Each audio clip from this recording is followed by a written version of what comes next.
Hello everybody, I'm Debra Sofia Magdalene from Frequency Alchemy Tribe and delighted to be here with Aliza Bloom Robinson, who's really part of my team of gorgeous, gorgeous people that are sharing Healy frequency device to people in the world.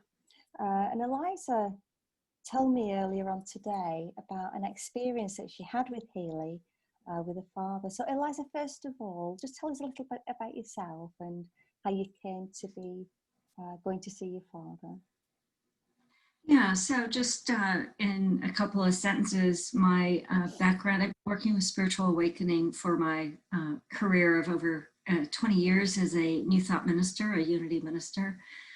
Served congregations for 15. In the last 5 plus, I've been working more individually in small groups, really on that spiritual awakening process and really on the activating and embodiment of the essence. So I've been playing in the quantum field, I've been playing with frequencies and resonance for years, and just recently met Debra and came into this frequency device that we're talking about today, and am blown away because I've always been like, no, I don't need any tools. I mean, it's like direct connect. And so now I'm totally blown away by this. So I could go on and on about what I do, but I think what we want to do is talk about what we talked about this morning, right? That's right. And you received a phone call, didn't you, last week to be with your father? Did. My dad was 87 years old, and he's been in and out of the hospital this year with advanced stages and complications of COPD. And I think he was in 5 times since May. And we had a family wedding. So a little background, we had a family death, a tragic death in February. And then in that same family, which was my sister's family, we had a wedding. It's now been 2 weeks ago. And so we've been saying to my dad, we know it's getting close to time, but wait until after the wedding. Wait until after the wedding. Please wait until after the wedding. And it was sort of a little bit of a joke. So it was a week after the wedding, less than a week after the wedding, he went into the hospital. So he went into the hospital on a Tuesday night. My mom called me Wednesday morning because it was too late. Now it's a regular routine. And she said, Dad's in the hospital again. He had to go by ambulance first time. It's like, oh no, okay. I'm still traveling because I was still at the wedding and post-wedding. And on Thursday she called and she said, oh, we're going to have to start talking about palliative care. And I've been trying to talk to her about talking about that for a while. So I'm like, okay, well, we're coming. That was Thursday. Friday afternoon, she called and she said, no, that's been changed. He's now in hospice and he's been given a couple of hours to a couple of days to live. Everybody needs to get here. I'm in Arkansas, he's in Arizona. I had just gotten home from Colorado and Missouri the day before.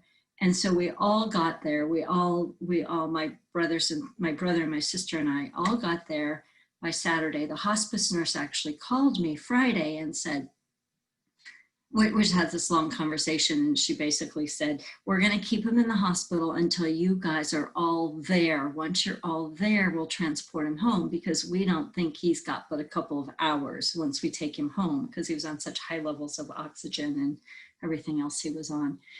And so we got there, and we got there Saturday at 1 o'clock maybe. My brother and sister were there before me, 2 o'clock maybe. They brought him home. They transported him. He came in. This is a little bit of a long story. It's maybe more than you wanted to hear. Okay. But they brought him in. He was coherent and conscious.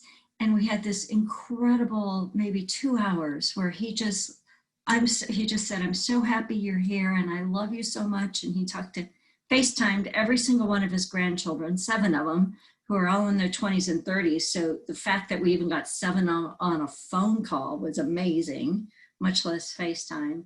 And it was so, oh my gosh, it was such a blessing. And that was now Saturday evening. And then he pretty much went unconscious and was pretty unconscious and pretty uncomfortable, lots of groaning and moaning and very, very labored breathing. And I went home Sunday night to sleep, which was not far, and came back Monday morning. The rest of the family system went on a walk. And I've been working with him on just peaceful transition for a while anyway, and worked with people, clients and congregants and families over the years. I just was really releasing him. And I thought, oh, wait, I have this little frequency device. So I pulled it out. I'd actually put my family in as a group. And I just plugged in the intention of peaceful passing, whenever that was. And I did my prayers and my work with him, just releasing the last chords and just giving him permission to go, and just loving him and loving his soul. Our mantra was job well done, life well lived. And it was beautiful. But I finished a minute, 20 seconds on this vibrational frequency, finished my prayer and just took a breath. And he opened his eyes wider than they've been open in a year, looked up in the corner, and his labored breathing, which was like frenetic and all directions and very out the side, stopped. I mean, didn't stop breathing, but went to total stillness. And his breath was like, maybe 30-second breath instead of, 30 in a second. And I said, Dad, is it time? And I just felt this peace. And so I went to dial my nephew, who was with the group, so that they could come back in. At the moment, they came back in because they were walking, and my mom said, oh, we got to go home. And they came back in. I said, it's time. And we stood around him, and we held hands, and we held his hands, and we just loved him. And we prayed, and we released him. And his breath went from that, like one breath every 30 seconds, just maybe 15 minutes, maybe not even that long. And it's like he didn't even take his last breath. It was like the breath was leaving his body.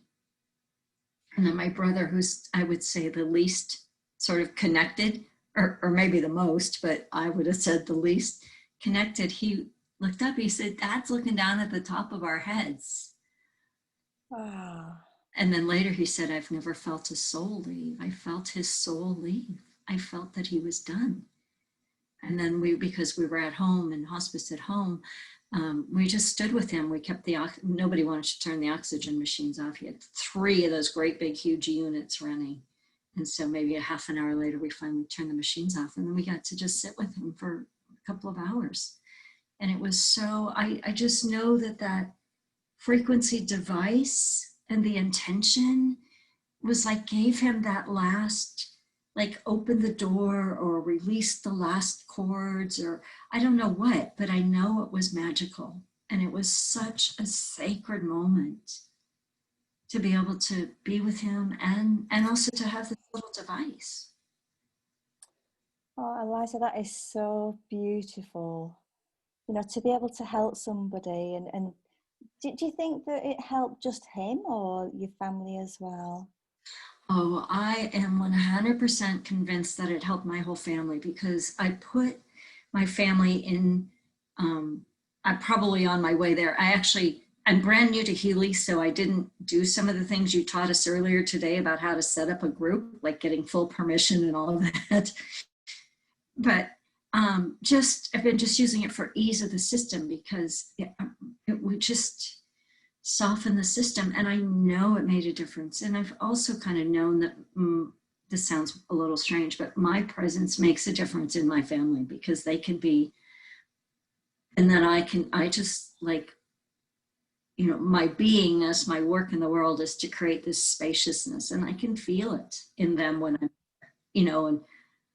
and yeah. Well, when we are that ourselves, we're affecting the energy, the frequency of those around us. So just by being in the same presence as them, or even just being connected to them intentionally, because there is no separation in the quantum world.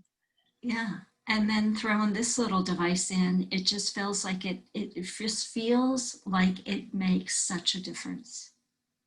Beautiful. Well, thank you for sharing, because when, people are getting ready to transition, we can be of service in different ways. When people have passed over. We can be of service to the family who are going through grief. You know, we can use the frequency device in different ways. You know, through running the frequencies, we can like use the vibration of like bark flowers or gem elixirs. You know, there's so many ways that we can actually use that when we create a group container. So it's worthwhile anybody who is involved in this type of work learning how to do that. So thank you for sharing your experience, and I think we're going to just leave it at that because it just feels the right way to end. I'd just like to say thank you. Thank you for sharing. Yeah, and thank you for asking, and thank you for being witness to my process. It's just been a few days, really, so it's still really right here. And you know, like I said, I'm new to healing. I don't know anything about all those things yet, but I just was aligning with the intention of grace and ease. Do you know what? I love how we can use this tool intuitively. Yeah. And you know, when we're doing it with the right intention, that's all that matters. Yeah. So blessings and thank you for what you do. Thank you.